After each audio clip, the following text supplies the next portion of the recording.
tal, saúdos, moi boa noite, benvidos a VAV. Martes 5 de xuño, Xesús Vázquez Abad, conselleiro de Educación e Cultura, moi boa noite. Moi boa noite. Agradecemos a súa presenza hoxe aquí en VAV, nun momento no que a sociedade está moi pendente dunha nova reforma educativa, e digo nova porque xa levamos unhas cantas. Está de acordo o 100% ca Lei Wert?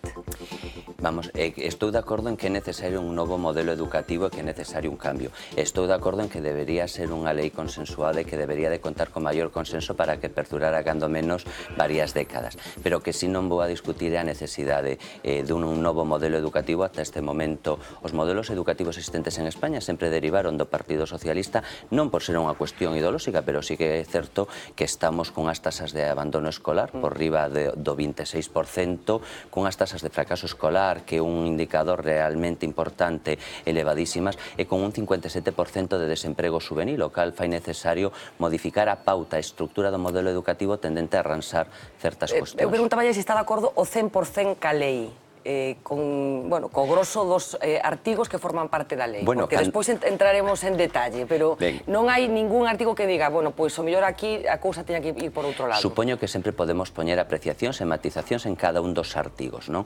Pero sobre todo cando falemos e cando teñamos os datos concretos tamén das aportacións económicas e da cuantía económica para cada unha das comunidades, supoño que nese momento será a parte máis problemática, non? Con respecto ás comunidades. Pero no que na filosofía que subyace detrás da propia lei, si estou totalmente de acordo en o que é a filosofía. Falaba de consenso tamén, parece que hai un consenso en que non hai consenso na lei. Por qué? Bueno, hai unha falta de consenso, evidentemente, pero eu creo porque temos unha mala costume, probablemente todos os grupos políticos ou a clase política, é tratar de intentar instrumentalizar a educación dentro dun ámbito político.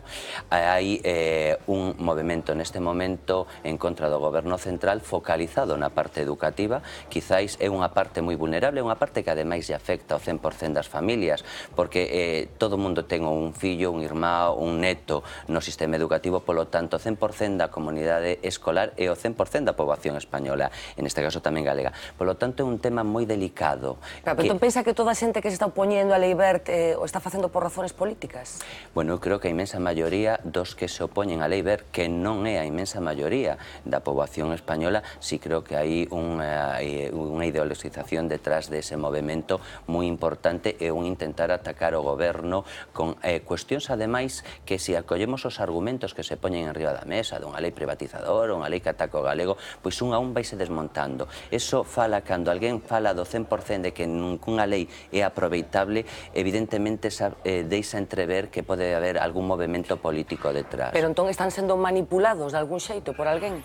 Bueno, creo que hai uns partidos políticos moi implicados e algúns movimentos sindicais moi implicados, evidentemente, en tratar de atacar un goberno vía a reforma educativa. Reforma educativa que non é fácil, nunca foi unha reforma educativa fácil, porque evidentemente cada vez que hai unha reforma, reitero que é un tema moi sensible á sociedade ante esos cambios e que afecta a milleiros de persoas, milleiros de docentes, por tanto, sempre é un tema peliagudo. Moitas veces os ministerios intentan escapar das reformas educativas precisamente porque de antemán sempre vai haber certo rexeitamento, porque modificar cuestións que levan a veces anos pois é difícil, non? Pero neste caso si estou convencido que hai un movimento político detrás que intenta evidentemente impedir que se poña en marcha unha lei dun goberno apoiado polo Partido Popular neste caso, que ten legitimidade e que ademais o levaba no seu programa electoral precisamente esos cambios. A reforma educativa, non levamos detalles da reforma, pero falando desas protestas, digamos, deses desacordos, coincidindo cunha das últimas folgas organizadas contra a xa coñecida como Lei Wert, secundada polos pais, creo que foi no pasado mes de maio. Vostede dixo que a través desta folga, o que está dicindo agora, buscábanse outro tipo de intereses que nun futuro estes pais terían que explicar. A que intereses se refería? Bueno, eu creo que moitas veces hai organizacións e partidos políticos moi interesados en tratar de controlar certos organismos que terían que ser educativos propiamente dito, non?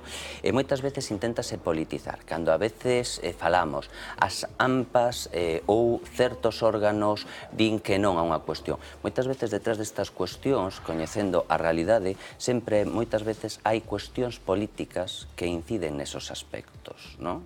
Por tanto, moitas veces a sociedade sociedade tería que discernir, e teríamos que ser capaces de discernir, ademais, tratar de apartar a parte política do que é o sistema educativo. Pero cando fala de cuestións políticas, a que se refire? Cales son eses intereses políticos? Cal é a intención desta xente que, segundo vostede, está sendo manipulada por alguén? Bueno, o interese, non falemos de manipulación neste caso, porque evidentemente, quero dicir, hai uns intereses dun partido detrás e moitas veces utilízanse os organismos educativos para atacar políticas do goberno. É o que me refiro, non? Cando alguén opta a un cargo ou a unha representación dunha comunidade, pero prevalece a súa militancia nun partido por riba do que é a coherencia dentro do sistema educativo ou de procurar o acordo dentro do sistema educativo, pois evidentemente está claro que neste caso hai un interés. Probablemente eu milito nun partido dende fai moitos anos. Se eu intento acceder a un posto ou a unha representatividade dunha comunidade e me erizo en representante desa comunidade, pero prevalece a miña ideoloxía política por riba do que se está discutindo dentro desa comunidade, pois evidentemente estáse deturpando o que é a realidade do sistema educativo. A eso me refiro cando falaba de intereses ocultos moitas veces detrás de certas movilizacións. Bueno, vostede fala de consenso, de ese fin que supostamente todo o mundo persigue, de que este tipo de leis tan importantes, nesto sí que hai consenso absoluto, se refrenden, digamos, ca maioría da vontade dos españois, neste caso, pero hai, por exemplo, unha denuncia que ten que ver aquí con Galicia. Estamos falando dunha lei de ámbito estatal, efectivamente non ten capacidade legislativa a Xunta de Galicia, pero sí capacidade de consulta. E hai unha demanda que ten que ver co Consello Escolar de Galiza, o que non foi levada esta lei para que fora debatida polos diferentes axentes. Por que non quixeron que esta lei fora analizada nese Consello, aínda que fora dun xeito consultivo, para saber un pouco cal era a sensibilidade da comunidade educativa aquí en Galicia? Podemos explicarlo, ademais dunha maneira clara e concisa. Nos falamos con moitísimos representantes de organizacións e institucións na procura de intentar trasladar certas cuestións ao Ministerio Central, que é o responsable desa lei. Tamén é certo que dentro do Ministerio Central abriuse precisamente a porta a ese diálogo. De feito, foi unha lei que partiu tamén incluso das propias opinións do cidadáns, e para tal se aperturou o que foi un buzón, digamos, aparte de iniciar unha serie de conversas. E dentro do primeiro momento é curioso, organismos, sindicatos e algún partido político que se levantaron da mesa onde realmente tiña que evidentemente negociarse e dialogar, acto seguido piden conversas ou piden negociacións con as institucións que non temos capacidade, evidentemente, máis que de trasladar certas cuestións. Claro, pero vostede como conselleiro non tiña, aínda que fora interese, por saber nese órgano, insisto, que o Consello Escolar de Galicia, na que están representados, insisto, toda a comunidade educativa, non sería un xesto de vontade, de consenso pola súa parte, aceptar que nese ámbito se falara da lei? Pero evidentemente hai que tamén ver a propia estructura do propio Consello Escolar. De feito, a lei no propio Consello Escolar do Estado a pasa por maioría. A lei ten que pasar un órgano que é o Consello Escolar do Estado. E, curiosamente, esa lei no Consello Escolar do Estado sí que a pasa por maioría. Nos discutimos a lei e a discutimos con grupos e, de feito, interpelóuseme no Parlamento e podemos ver a opinión e as opcións nese caso. Pero por que non a levou o Consello Escolar? Perdone que insista. Porque, evidentemente, hai unha serie de obrigacións que temos que cumprir, unha serie de cambles. Nos trasladamos e nos reunimos con toda unha serie de grupos. Pero volvo a reiterar, volvemos a facer fincapé no primeiro que estivemos trasladando. Moitas veces a deturpación que se fai de certos órganos por parte de certos grupos políticos. Ose por ose hai unha representatividade moitas veces política dentro do propio Consello Escolar. Prácticamente podríamos decir o 100% dos representantes, non? Eso fai que moitas veces esa innegociable calqueira cuestión. De feito, poderíamos falar dos propios decretos de comedores. Algún día terá que explicar o Consello Escolar como se nega a atender cuestións sociais, ademais falando en termos ou collendo termos da propia esquerda. Quero dicir, algún día terá que rendir contas as persoas que formaban parte do Consello Escolar porque se opoñen a unha medida totalmente progresista como é o cambio de modelo dentro dos comedores escolares, cando pretendes chegar a moitos miles de persoas máis que non teñen recursos. Pero vostede non recoñece a representatividade en tanto en canto representantes dos alumnos, porque ao final estamos falando deso, do Consello Escolar nestes momentos? Non hai alumnos, de feito, representados no propio Consello Escolar. Pero que representan a comunidade educativa, nomeadamente os alumnos, non recoñece a representatividade do Consello Escolar? Non é que non a recoñeza, gustaríame que en algún momento todas as persoas que forman parte do Consello Escolar representaran realmente o alumnado e os intereses do alumnado. Nese momento podríamos estar falando de ser un órgano totalmente democrático e razoable nese sentido.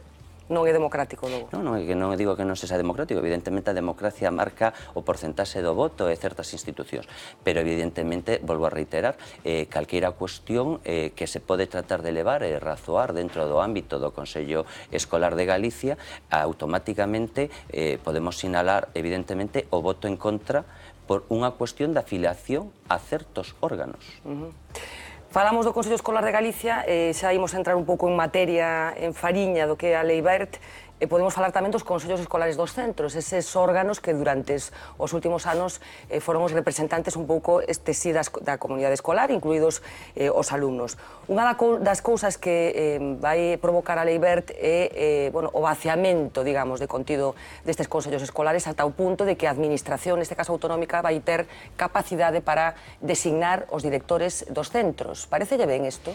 Se marca unha serie de pautas, pero se marcan tamén unha serie de porcentaxes en canto a participación de cara á elección dos propios, o que se intente profesionalizar tamén a actividade directiva, pero é un modelo que sigue a inmensa maioría dos países europeos que obteñen millores resultados.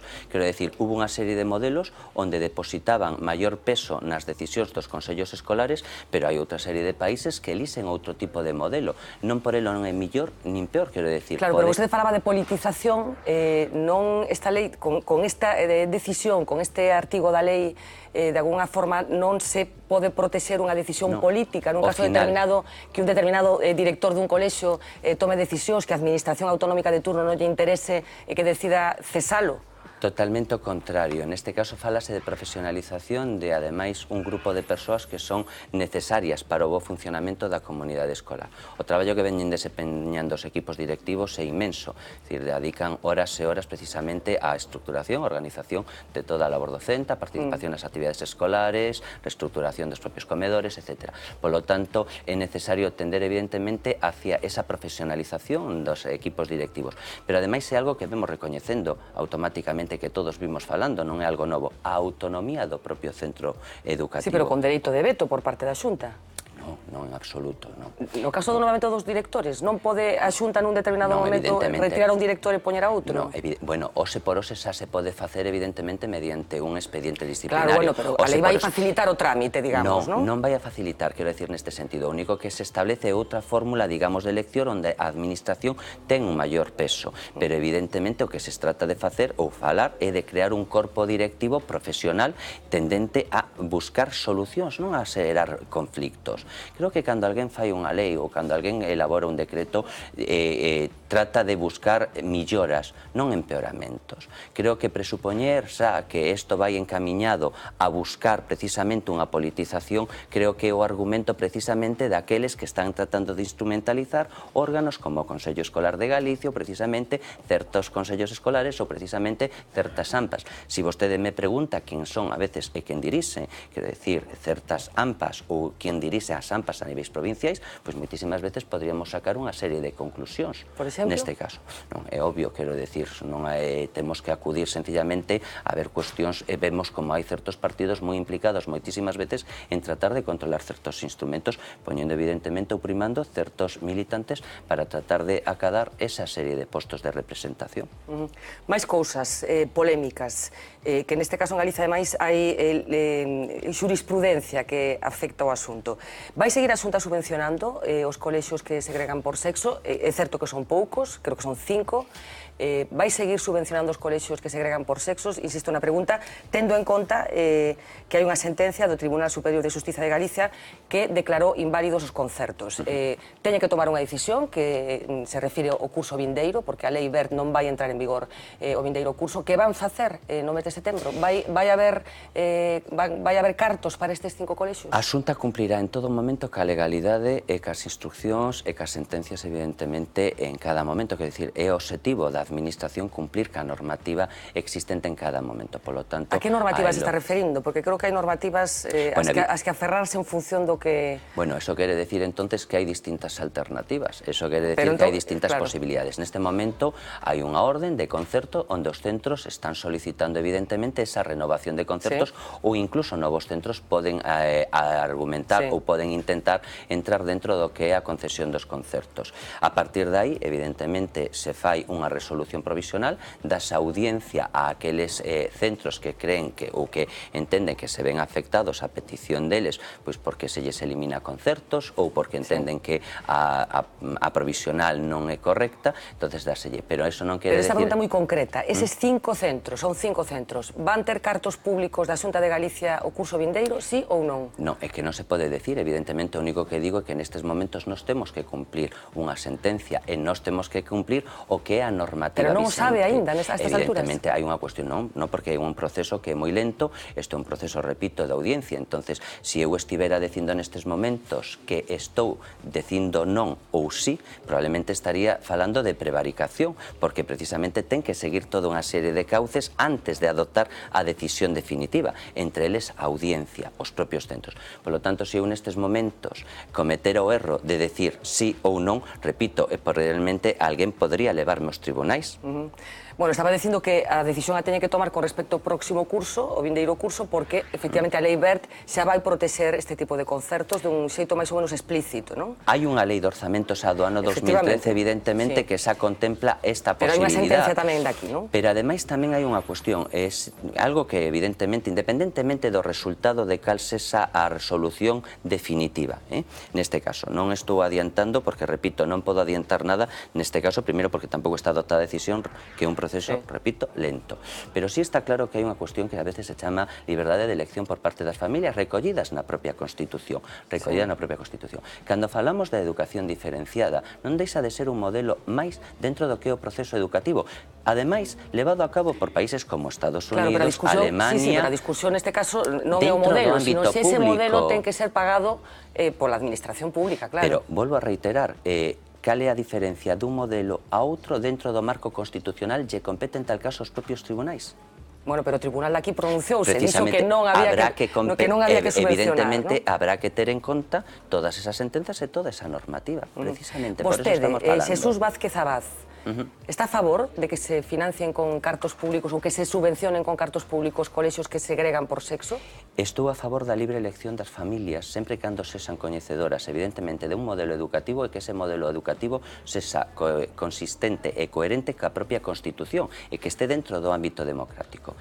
Eu non, evidentemente, apelo a intereses persoais ou decisións persoais á hora de adoptar decisións políticas, senón que temos que estar suxeitos a un marco normativo e a unha legalidade. Hoxe houve un tribunal que ditou unha sentencia e, por tanto, a Consellería ten que asumir esa sentencia e a asumirá. Pero non quere decir que mañán hai outra sentencia que dictamine precisamente o contrario dentro do propio marco normativo ou porque entende precisamente que hai outras cuestións. De feito, hai algún tribunal que aceptou incluso digamos, o recurso presentado por centros da diferencia dos centros afectados con respecto a outras comunidades e o tribunal o aceptou precisamente ese recurso. Por lo tanto, os políticos, independentemente que teñen unha opinión persoal, pero esa opinión persoal non pode nunca prevalecer por riba do que é a legalidade, a normativa e a jurisprudencia, porque somos os primeiros implicados. Claro, pero nas leis aparece reflexado na lei unha forma de entender a educación tamén, porque, efectivamente, a lei introduce na normativa algo que, o mellor, se esa lei a fixera outro, non incluiría eso, non? Quer dicir, que, efectivamente, as leis hai que respetalas, pero a redacción da lei é onde entra a ideoloxía, supoño, non? Non, a ideoloxía, quero decir, evidentemente, na redacción da lei entra o que é a filosofía, máis que a ideoloxía, ou non deberíamos de falar en termos de ideoloxía cando falamos, repito, do sistema educativo, porque me estaría contradicindo con respecto ao que é o argumento que eu trato de empregar dende fai 4 anos que teño as competencias nesta comunidade con respecto á cultura e educación. O que sí creo na liberdade de elección das familias, pero algo que non é novo, que o veño dicindo dende o primeiro momento, sendo unha persoa que eu veño da pública, quero decir, eu estudiei na pública, estou moi orgulloso, ademais de haber estudiado no Emilio Pardo Bazán de Vigo, antigo Chouzo, estudiei no Santa Irene, e asumín e accedín á universidade gracias a bolsas públicas, porque meus pais, evidentemente, eran obreiros e tiñan unhas limitacións, e tiven a que estudiar tamén en base a unha serie de esforzo, pero sí que creo na Constitución e no que marca a Constitución como base democrática, e a Constitución establece ese dereito das propias familias. Por lo tanto, ningún partido, salvo que se cambie a Constitución, pode actuar unilateralmente, e por eso os políticos estamos obrigados a cumplir a sentencia, porque evidentemente é a situación que se está dando nun momento dado. Cal ten que ser, baixo o punto de vista do Consello de Educación, o obxectivo da educación? Dar, digamos, igualdade de oportunidades a todos os cativos e cativas, entendendo que non hai dous alumnos iguais. Por tanto, non se trata de lograr un sistema equitativo que consista na homoxenización de resultados por abaixo. Tendríamos que falar de equidade entendendo obter os resultados por riba. De todos modos, de maneira que se hai alumnos que, digamos, teñen competencias, habilidades, recursos distintos, a cada un desos alumnos temos que poñerlle os recursos para tratar de conseguir o maior peso deles, o maior esforzo deles. Entonces, ese sería un sistema que oferta alternativas en base ás circunstancias de cada individuo reais e que lle proporciona recursos para esas alternativas sean efectivas. Un modelo educativo que xenera un 58% de desemprego juvenil, que xenera unha taxa de bacharelato ou de titulados en educación non obrigatoria e non universitaria por debaixo 20 puntos do que é a media europea, evidentemente non podemos falar de que ese é un sistema educativo eficiente nin bo para as familias. Pero creo que a taxa de paro juvenil ten que ver cas normas educativas que temos? Sí, totalmente convencido. Temos outros modelos, evidentemente. Outro día todavía hubo recomendacións por parte da Unión Europea onde se fala de leis de formación continua permanente, da formación profesional dual como unha alternativa ou como tratar de orientar a educación tamén ao emprego da nosa mocidade. Daí a potenciación que ninguén discute da formación profesional como un dos recursos máis útiles de cara a buscar a empregabilidade dos nosos mozos. Vou ler unha frase, a ver se a comparte. A educación é o motor que promove a competitividade da economía e o nivel de prosperidade dun país. Está de acordo con isto? Porque sabe que forma parte do preámbulo que inicialmente tiña previsto incluir el ministro Wert nesta lei, que finalmente foi retirado porque foi considerado pola comunidade educativa como algo non favorable para a educación. Ten que promover a competitividade a educación? Evidentemente, cando nos estamos formando alumnos, por exemplo, de cara á súa empregabilidade, estamos favorecendo tamén a competitividade. Cando nos invertimos en universidade pública, estamos favorecendo a competitividade dun país. Cando nos invertimos, que é necesario invertir todavía máis ou dispoñer de algo que non nega máis recursos para investigación, estamos formando investigadores, formación, pero estamos invertindo na competitividade dun país, na obtención de patentes, na obtención de novos recursos, é dicir, favorecendo que un país sexa rico. Polo tanto, a educación é o punto básico para que un país sexa competitivo. Daí que non hai que escatimar recursos, que é o argumento que emprega todo o mundo e que eu comparto perfectamente. Hai pedagogos que establecen unha colisión, digamos, entre o concepto competitividade na educación e o concepto cooperación. Con cal está máis de acordo? E en calquer caso, a partir de que etapa educativa considera vostede que hai que introducir esa competitividade que vostede defende? A competitividade non ten que ser enfrentamento. De feito, unha das estrategias máis generalizadas hoxe en día é a cooperación entre empresas que eran competitivas entre sí. Cando dous elementos por sí sós non poden chegar a un obxectivo, é necesario a cooperación entre elementos que compiten polo mesmo obxectivo. Polo tanto, poden ir perfectamente da man e, ademais, é necesario que vayan da man. Cando se fala de competitividade, cando se fala, evidentemente, de ser un rapaz competitivo, non se trata de ocultar un apoio dun alumno a outro. Eu son docente da Universidade de Vigo, evidentemente agora en excedencia por unha cuestión obvia, pero evidentemente se había algo que me molestara cando, por exemplo, era profesor, era que un alumno negara posibilidades de apoio ou de recursos moitas veces porque outro compañeiro non asistía a clase e non tiña os famosos apuntes que ellos negara outro compañeiro. Ser competitivo non quere decir negar o apoio aos compañeiros. Estamos falando de filosofía do que ten que ser a educación. Vostede cree que o mercado, mesmo o mercado laboral, ten que determinar como ten que ser a educación? non ten por que determinar evidentemente o 100%, pero unha parte considerable sí.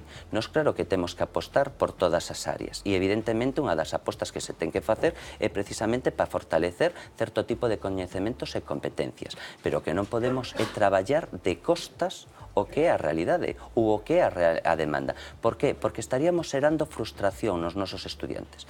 Imagínese, evidentemente, que nos tiveramos unha única titulación universitaria e que o mercado non absorberá máis.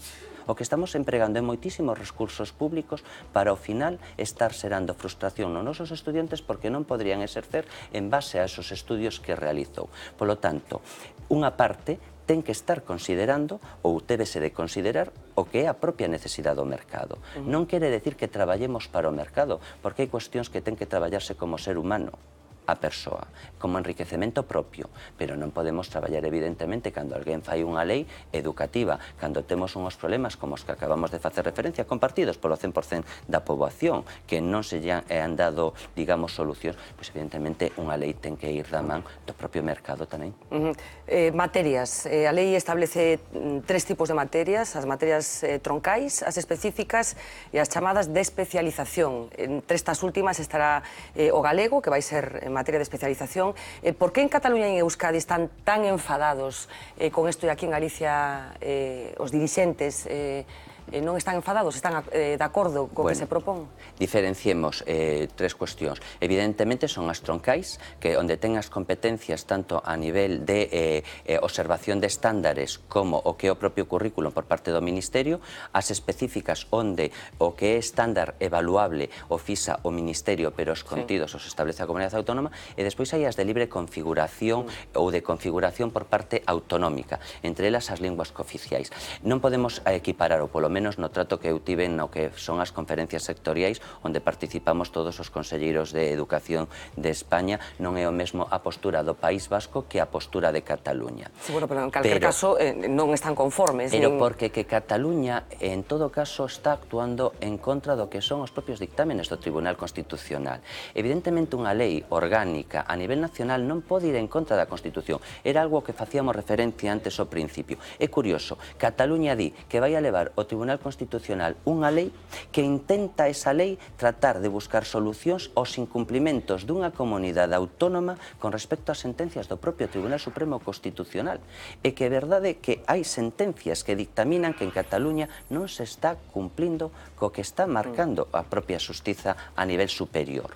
Polo tanto, é unha cuestión puramente ideolóxica, neste caso, un ataque a unha lei en o seu conxunto en base a algo que ademais non é certo. E rechazo totalmente, neste caso, se pode explicar e demostrar perfectamente que a LOMCE, o anteproxecto de lei neste momento no Parlamento, ataque ou teña ou interfira no que son as competencias lingüísticas da comunidade. Ao revés. Estaría vostede con que José Ignacio Wert españolizara os nenos galegos? Non, evidentemente. Os nenos galegos, evidentemente, Galicia forma parte dun país que forman distintas comunidades, distintos países, distintas nacionalidades históricas, que é esa precisamente a riqueza. Creo que non se trata de españolizar... Pero foi o que dixo o ministro Wert con respecto a Cataluña, que a intención da LOMCE era españolizar os nenos cataláns. Evidentemente, cada un é dono das súas propias palabras. Pero estivo desacertado aí o ministro. Pero é curioso que en critica o contrario está facendo xusto o contrario, impoñendo ou tratando, sin decilo, de obviar unha realidade ademais constitucional. Estivo desacertado o ministro con esa expresión? Volvo a reiterar, evidentemente, probablemente nese caso eu non empregaría esa expresión, non? Pero quero decir que volvamos a situar a posición ante unha sentencia que probablemente eu non argumentaría desa maneira. É curioso que se responda intentando, sin decilo, facer xusto o contrario dende fai anos, negándolle o dereito constitucional ás familias a ter como parte de lingua vehicular o castelán, que é único. Por que o resto das comunidades, evidentemente, non están afectadas pola LOMCE, neste caso polo anteproxecto? Porque o resto das comunidades, incluso o País Vasco, está a cumplir cas normativas vicentes e cos dictámenes do Tribunal Supremo ou do Tribunal Constitucional. Entre eles, o decreto do plurilingüismo precisamente daqui en Galicia. O único que está incumplindo certas cuestións é unha comunidade que é Cataluña. Quer dizer, que non me vou a meter ou interferir no que son as decisións de outra comunidade, pero evidentemente, cando menos, é chocante esta situación. Bueno, outro asunto peliagudo, esa calificación dos centros en función dos resultados. Moitos parámetros económicos hai nesta lei. Bueno, vai permitir de algún xeito que os centros públicos, algúns centros públicos ubicados en determinados sitios ou algúns centros concertados elixan o alumnado para chegar a cadar postos axeitados nese ranking que se vai facer? Hai unha normativa, evidentemente, de admisión, por lo tanto, esa cuestión é imposible ou se porose aquí en Galicia co desenvolvemento normativo que existe, non? Por lo tanto, hai que ter en conta que hai un marco xeral que non se mete nesas circunstancias o anteproxecto da LOMCE, que despois ten que afectar o que é o desenvolvemento normativo de cada comunidade, que é o máis amplo e que dictamina neste caso si pode haber circunscripción única ou non hai circunscripción única, etc. Pero está en condicións de garantizar que non existen centros penalizados pola conformación socioeconómica, cultural do barrio no que están? Creo que sería o grave error que cometera un político si permitir esa situación, porque precisamente con quen hai que volcarse e con quen ten máis necesidades. Son partidario das avaliacións, e son partidario das avaliacións externas, pero non como un elemento competitivo entendido, como antes decíamos, a palabra mal entendida, de parece que oculto isto para que ti non podas chegar a donde eu chego. Non, se trata de avaliar precisamente para saber cales son as carencias e as deficiencias. E o xusto sería que aquel que amosa maiores deficiencias é onde fagas precisamente unha maior aposta, porque aí é onde se trata de aportar a quen máis o necesita os recursos. Pero está en condicións de garantizar que en calquer centro concertado dos que hai no país podería entrar calquer rapaz de calquer contexto, insisto, socioeconómico que demandara entrar nese centro? Si cumplirá, digamos, as condicións. En Galicia, desde logo, cúmplense, así está. Evidentemente, se houbera unha denuncia, actuaríamos neste caso. Non hai denuncias neste caso? Non, eu non teño ninguna denuncia neste caso, por lo menos agora. No pasado, non estando vostede na Consellería, sabe que hubo problemas con determinados centros que incluso manipulaban, digamos, os requisitos para que determinados nenos entraran. E hubo sentencias, evidentemente, quero decir, actualmente, si ante unha denuncia desa Consellería actuaría o día seguinte. Eso, quero dicir, vamos, está aí, e se mañán hai unha denuncia, nos actuamos. Dende logo, os centros públicos e os centros concertados, que son perfectamente complementarios, e ao final o que temos que ter é un sistema educativo válido, de calidad, de excelencia. Hai, dende logo, evidentemente, un espacio onde poden compartir e obter sinerxias, pero, desde logo, ambos teñen que cumplir ca legalidade e a normativa vicente. E aí onde unha comunidade e onde a clase política ten que demostrar a parte máis humana e, dende logo, conciliadora. Educación infantil non é educación? Educación infantil é educación. Educación é desde que un rapaz nace, dende a 0 horas... Pero a lei non contempla que educación infantil consideralo como ciclo educativo, non? A lei Wert. Non. Vamos a ver, conforme se avanza pode haber un factor máis social ou un factor máis educativo. Evidentemente, a educación é dende o primeiro momento, dende a familia, dende o momento cero empeza a educación de un fillo, dende ese primeiro momento. Primeiro a través da estimulación, sonoros, visuais, etc. Por tanto, a educación empeza dende o primeiro momento, non empeza no colexio, empeza xa dende a familia.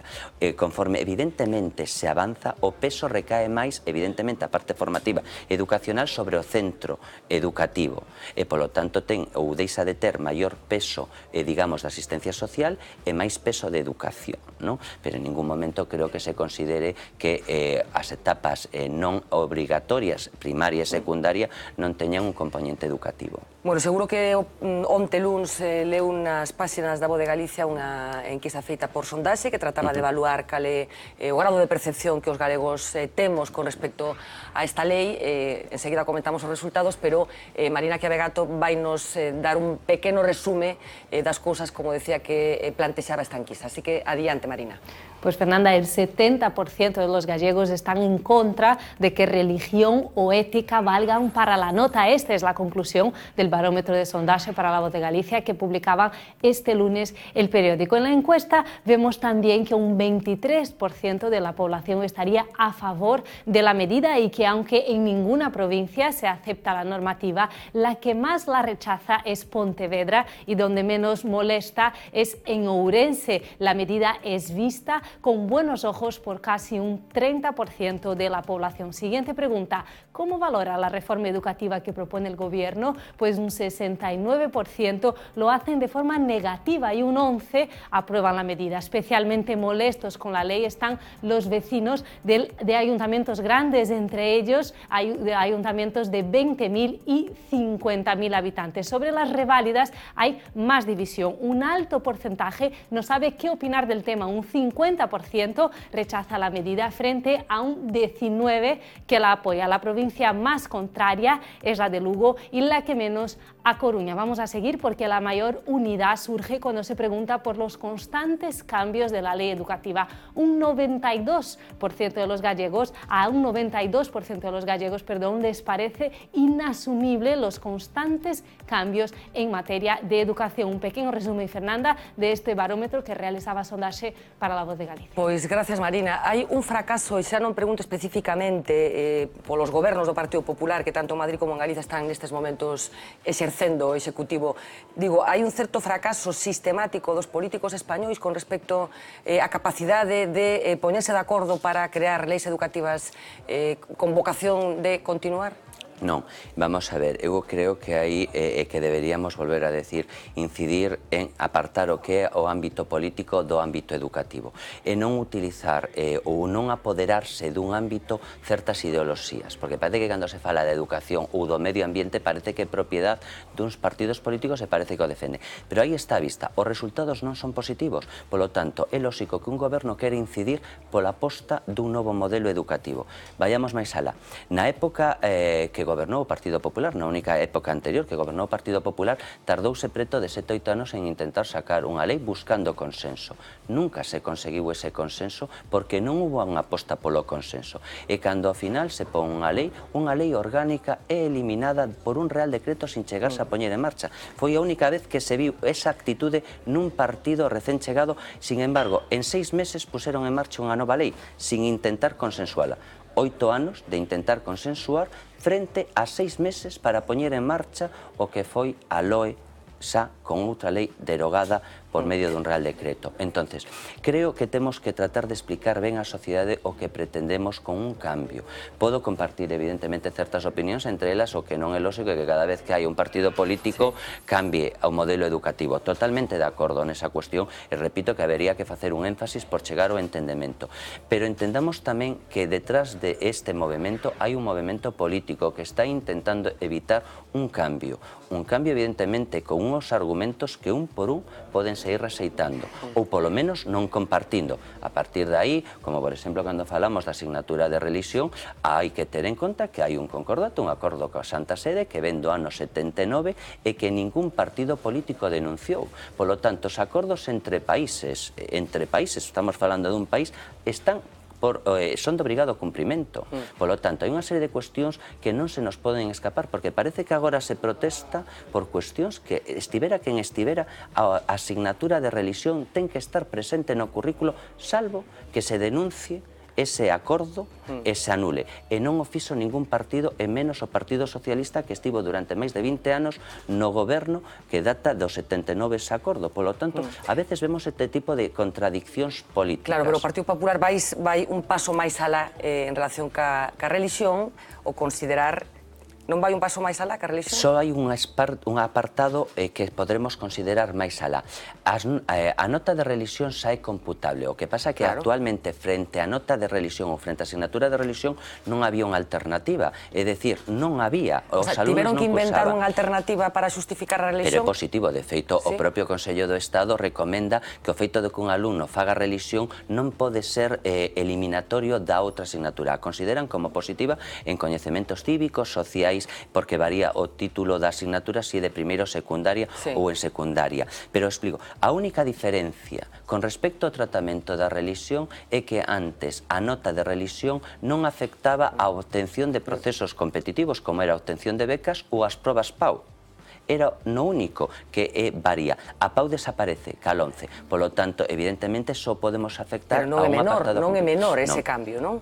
Non é menor. En todo caso, entendemos que incluso pode evidentemente afectar positivamente ao alumnado, en este caso, porque son asignaturas que, si collemos evidente a media, non están moitas veces suxeitas ao mesmo tratamento que matemáticas, ciencias ou lingua e literatura castelán ou lingua e literatura galega. Canto lle costan a Xunta os profesores de religión e canto son?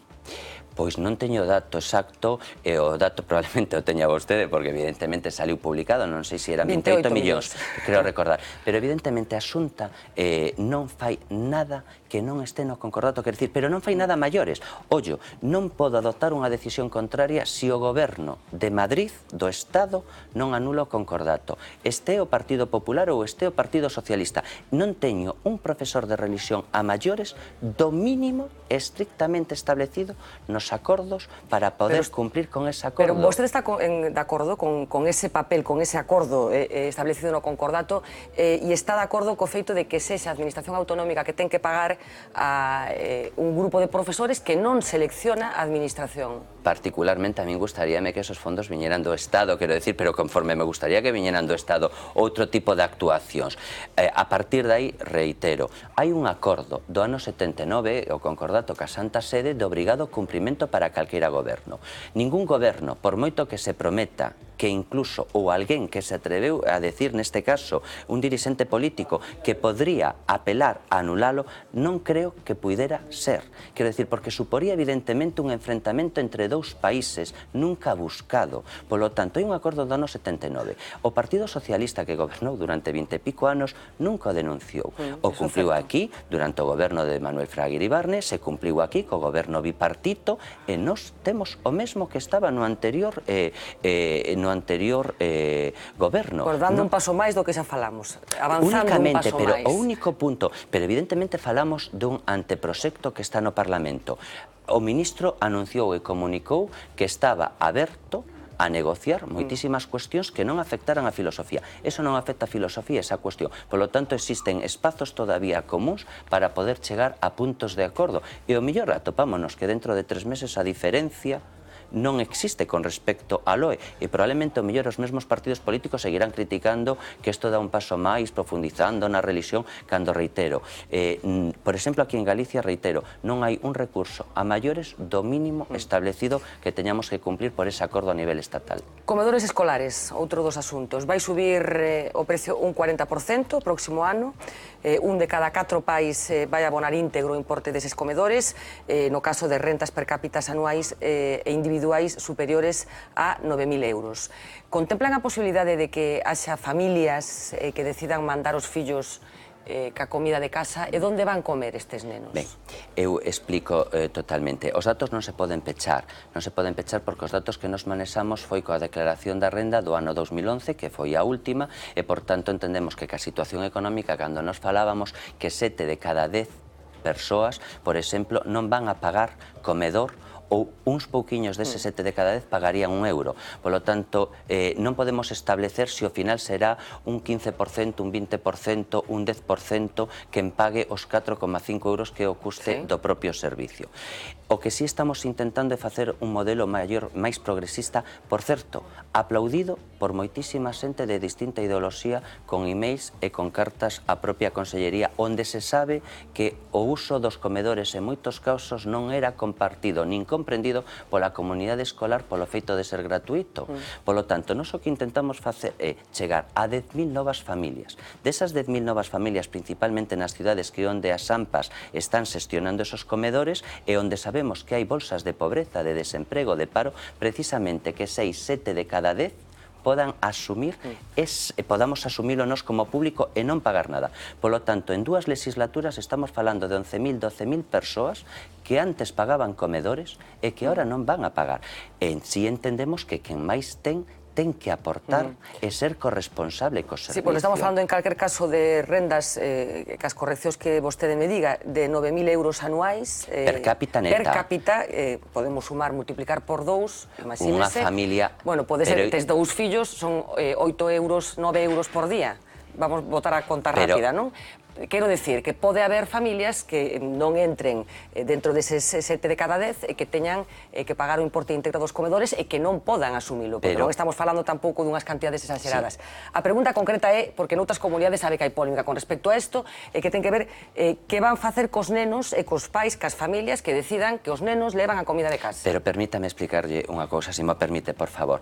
Unha familia con 2 fillos, estamos falando que pagarían o precio total se reciben un salario o mes neto de unos 2.300 euros o mes, 12 pagas, 2.000 euros ou algo así, 9.000 euros o pagas ano por persoa, pero se multiplicamos son 36.000 netos, 40.000 brutos.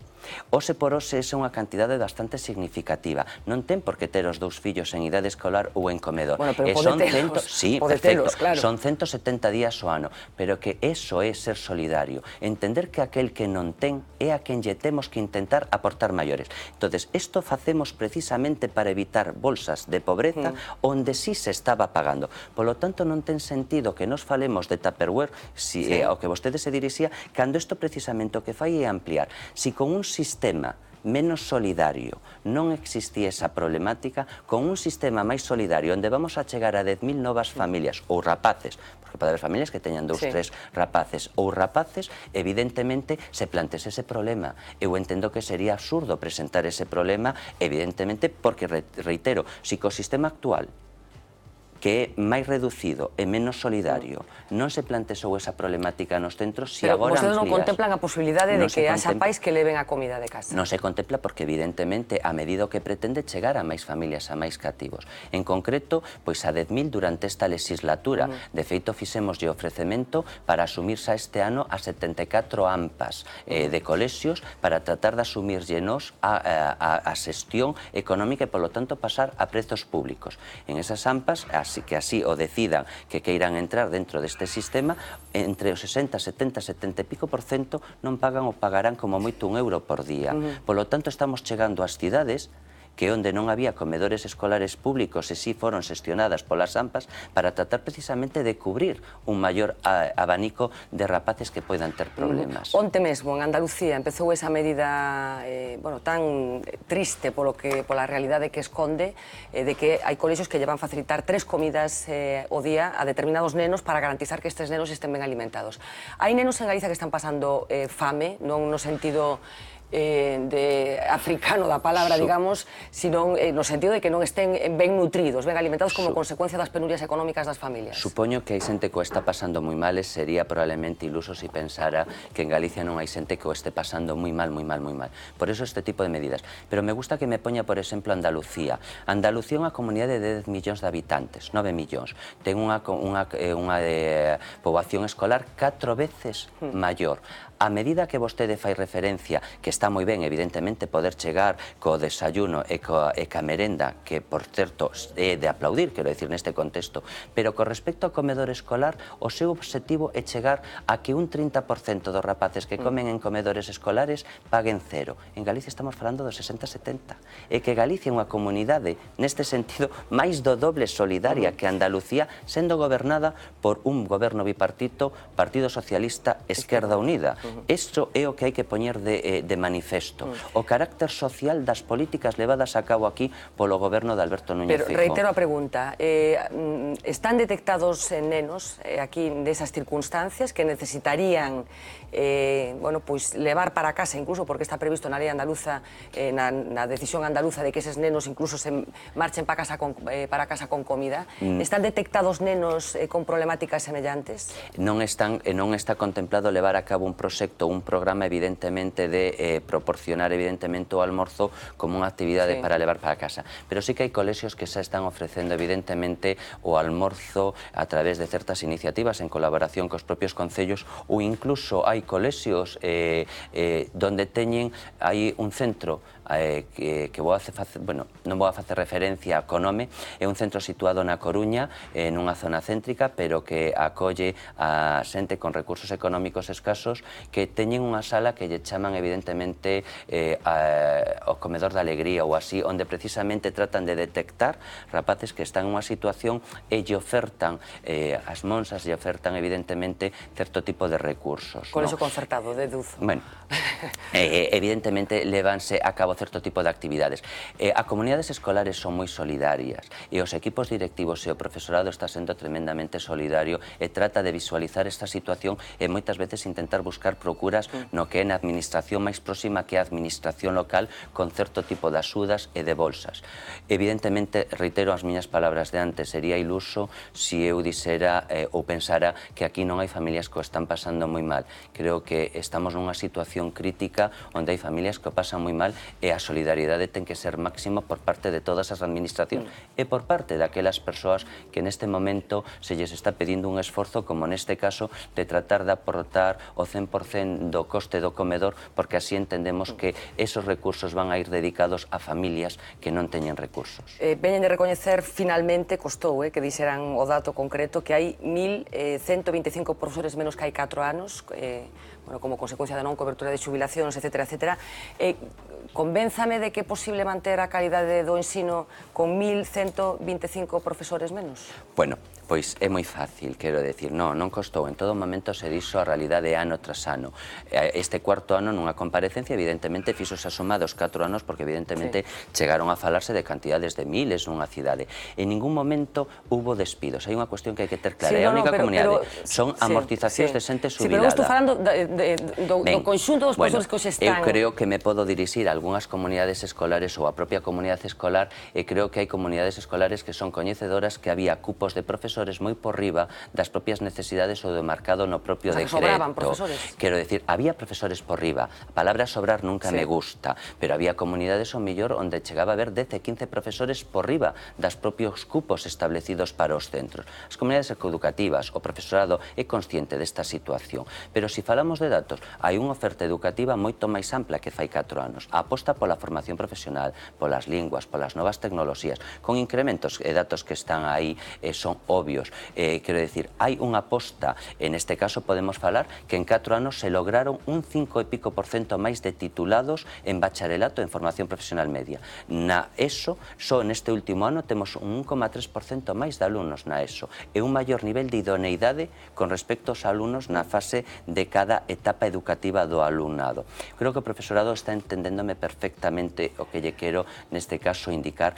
Sí que é certo que fixemos asustes, sí é certo que fixemos moitísimas, que adoptamos moitísimas medidas, pero grazas a isto somos a comunidade máis solidaria de España, onde evidentemente non se adoptaron medidas como outras comunidades de ampliar os ratios, evidentemente o profesor sí sufriu unha ampliación con respecto ao número de períodos lectivos, pero lonxe incluso en secundaria, onde hai comunidades que están en 21 hora, aquí están en 20 períodos lectivos en secundaria, ou, por exemplo, podemos falar de que este ano vamos a invertir en libros preto ou máis de 20 millóns dependendo do número de solicitudes, de maneira que ninguén quede sin ese apoio aos libros, cando hai comunidades que retiraron todas as axudas a gas os poucos euros, digamos, que proveñen ou que veñen de Madrid do Goberno Central. Bueno, a verdad que estaríamos falando de educación horas porque seguro que coincidimos en que un dos grandes asuntos que afecta a un país, pero quería compartir con vostede, aproveitando que hoxe visita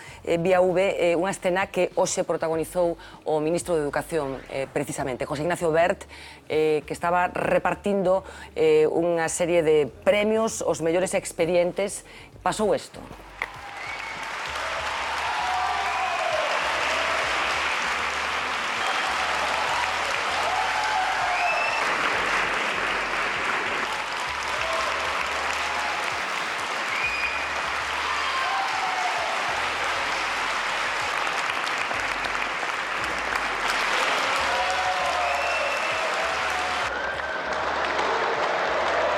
acto, decíamos, tiña lugar hoxe, como estamos vendo o ministro de Educación repartindo eses diplomas aos mellores expedientes académicos, e un grupo de rapaces, un grupo, digo, porque non foron todos os que estaban no acto, decidiron non saudar o ministro. Que lle parece? Pois evidentemente un acto moi desagradable. Creo que hai outras maneiras ou outras formas. Creo que habría unha forma de protestar, evidentemente, non recibindo, evidentemente, ese galardón que establece o propio Ministerio, ademais dotado con 3.000 euros, e que é un recoñecemento. Sí, pero son cartos que non pon o ministro Verde ao seu bolsillo, non? Pero evidentemente quen convoca os premios é o propio Ministerio, por tanto, asignado polo ministro. É o Ministerio, pero asignados polo propio Ministerio. De todos modos, aclaremos, son imaxenes en certa medida cortadas, os entregáronse 120 e pico premios, e foron en concreto 6 as situacións. En concreto, incluso, unha das rapazas, esta rapaza que vai con un traxe negro asustado, con unhas listas blancas, neste caso, o feito de non darlle a man obedeceu a un fallo no protocolo porque se obviaron do seu nome, esta rapaciña que está saindo, que fai ciencias, e despois, evidentemente, según me comunican, incluso se desculpou porque se argumentou que iba dentro do grupo dos 5 restantes. Estamos falando de 5 persoas dun total de 120 e pico, de 130.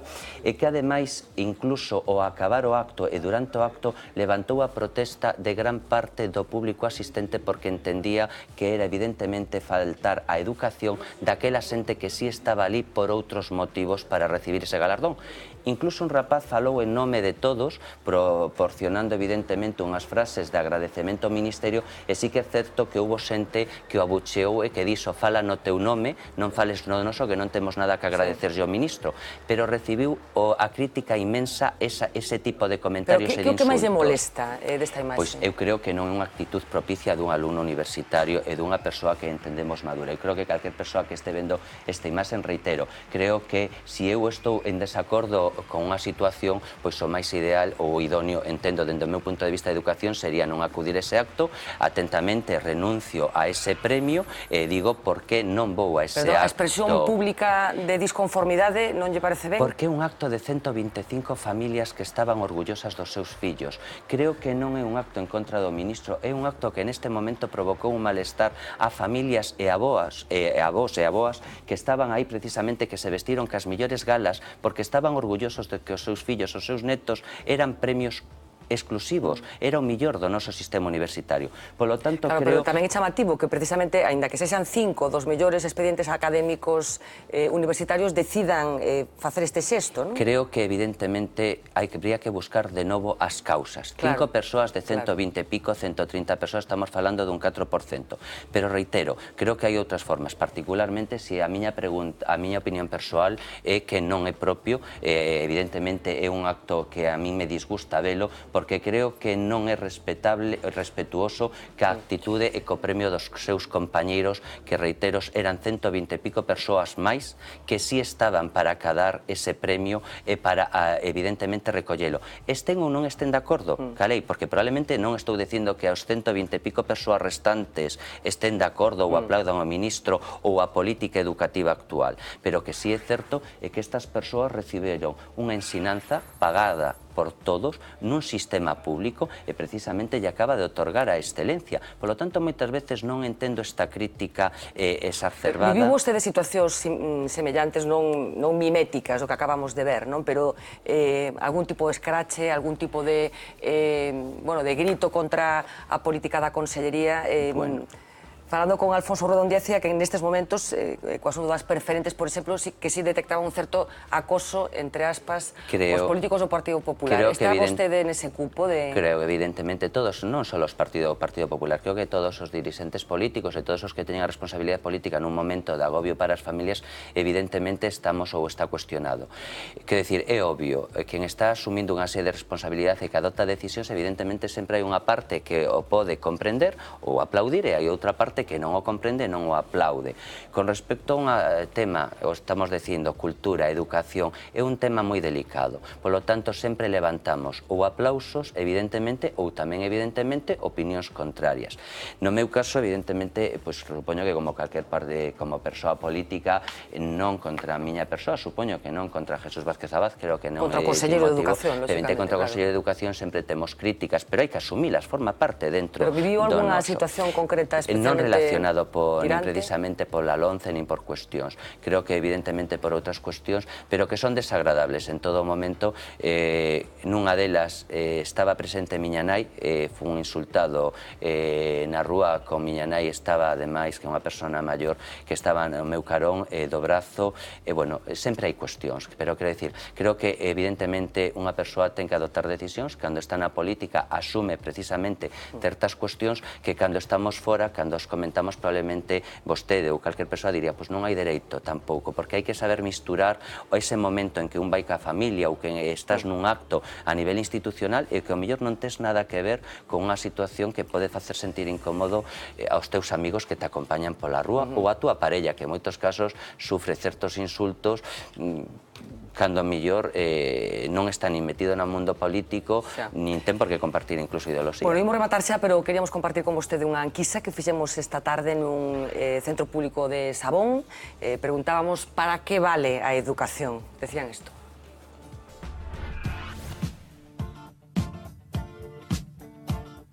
¿Qué mejor lugar para hablar de los recortes y los cambios en la nueva ley de educación que un centro de secundaria donde los padres y también los alumnos están más preocupados que nunca por la educación? La gran mayoría sí están preocupados y comprometidos, se esfuerzan más ahora en estudiar porque saben lo que hai. Pues sirve para ter algo no futuro. Home, ten que servir, senón malo. Supoño que servirá para ter un futuro, unha formación para poder buscar traballos mellores, supoño. Xente con carreiras que están no paro aí e o traballo non é que sobre, daquela para que queres estudiar. Cando és pequeno ti só pensas en pasalo ben, estudiar porque te forzan. O futuro no colegio, no instituto e na universidade. La educación, pois en todo, la vida es educación. É a base do progreso dun cidadán. Lo más a nivel de futuro, de pues eso, que se supone que lo que formamos ahora es lo que nos va a gobernar el día de mañana. Claro que sí que estoy preocupada. Cambiamos, pero siempre estamos a la cola. Estou preocupada pelos recortes e polo sistema. Fatal, porque es muy discriminatoria. La ley nueva de enseñanza pues va hacia el sectorialismo. Para o futuro dos nosos fillos é noso. Tamén, se non teñen unha base, unha boa educación, non terán un futuro prometedor nin aquí nin en ningún lado. Aunque bueno, Europa es nuestro país tamén, por lo visto, ¿no? Botan ya a culpa a crisis, se apoyan moito nesa palabra, para outras cousas sí que hai cartos. Y parece que no importa, porque como ahora no votan los niños, no son votos, pues por ahora no importan. Importan cuando sean pensiones o números de parados. É a excusa da crisis. Cuanto más inteligentes seamos, más callados, más vamos a hablar, mejor dicho. Entonces, si somos burros, nos callamos y acatamos. Sí. No, ao contrario, anímame porque vexo que estudiando podo salir dela. Se non estudio e me quedo na casa, pois que vou facer mañán? Desanima un pouco porque dices, sí, estoy estudiando, ¿para qué? Para despois estar en el paro. Penso que non te podes deixar influir por eso, porque senón non faz nada, sen facer nada, se non xogas nin ganas nin perdes. Os nenos non importan porque non votan, decía un dos pais, conselleiro. Bueno, creo que son opinións persoais, evidentemente. Non está, quero dicir, sempre digo mesmo, non buscamos a estes pais en concreto, foi unha enquisa que espontaneamente a xente dixo que quiso. Ademais, creo que é positivo, tomei unha serie de notas e hai unha serie de cuestións conxuntos. É necesario un modelo educativo que teña unha boa base para o futuro. Si se lle preguntaba aos cativos ou ás cativas, a mocidade, os alumnos, decían de estudiar para o futuro, para o traballo. Ven en unión o que era pregunta para o mercado. Falaban incluso de que había universitarios que hoxe en día estaban na casa co cal frustración. Acompaño un pouco as palabras, non? Falaban tamén de pouco esforzo, de que a veces había que empuxalos. Polo tanto, estamos falando de cuestións as que van encaminado ante o proxecto da lei. Eu pediría ás familias moitas veces que nos informemos e que tratemos de buscar a parte positiva, evidentemente, e que se adoptan certas decisións é para tratar precisamente de buscar resposta a esta problemática. Con respecto a outra cuestión que, bueno, probablemente, ademais xa teño escoitado moitas veces, non? Que a veces detrás dos recortes que nos escondemos, non? Ou que é unha excusa. Creo que é obvio, non? O orzamento da Xunta, a baixada que ten evidentemente o esforzo que estamos facendo para aplicar eficientemente os recursos. Polo tanto, non somos unha administración. Se as familias non hai traballo, non consumen, a administración non ingresa, non hai unha fábrica detrás de nós que proporcione cartos para poder pagar. Estamos suxeitos a un orzamento mensual e anual igual, evidentemente, que calqueira orzamento dunha familia ou dunha empresa. Polo tanto, temos que asustarnos para evitar que quiebre o sistema, porque o que non podería permitirse un político é precisamente que este estado do bienestar social quebre. Precisamente temos que sair fortalecidos, pero que sí creo que en Galicia se adoptaron decisións que son positivas e que creo que evidentemente hai situacións moi difíciles e que temos que chegar á familia para intentarllas explicar, pero que somos capaces de sair desta crise con un sistema educativo millor pensando na nosa mocidade. Pois o dito, moitísimas cousas quedan no tinteiro para estar falando de algo tan fundamental como isto. Outro día falaremos de cultura, que tamén hai moitas cousas e moita tea que cortar aí. Por certo, fixo moitos deberes Xesús Vázquez Abad na súa vida de estudante? Fixe moitos deberes, sí. E ben feitos? Bueno... Ben feitos non quero dicir se os facía ben, sino se os dá por vos. Era unha persoa constante que me costaba moito, pero bueno, era unha persoa constante. Pero está a favor dos deberes? Estou a favor de que penso que o profesorado busca o millor para cada alumno. Creo que hai que tratar de buscar un punto de consunción. Evidentemente, un deber ou unha actividade extraescolar non ten que ser unha prisión que provoque o efecto contrario. Onto decía que unha actividade extraescolar é precisamente un deber, como se chama coloquialmente, é precisamente para fomentar certas actitudes e certos aspectos positivos, ademais de consolidar e apoiar os coñecementos que se adquiren na aula. Temos que pensar que un profesor, na inmensa maioría, cando fai unha actividade, fai pensando no futuro dun miniño ou dunha miniña. Polo tanto, o normal é que, neste caso, as familias tamén foran un apoio nas decisións que adoptan o maestro, tratando de buscar unha maior unión e un maior, digamos, comunicación entre ambas partes para ver tamén as posibilidades despois de cada cativo ou cativa. Consello de Educación, muchísimas gracias por acompañarnos esta noite. Espero que teñamos ocasión de seguir falando destas cousas no futuro. Boa noite, gracias. Pequena pausa de publicidade, voltamos enseguidiña.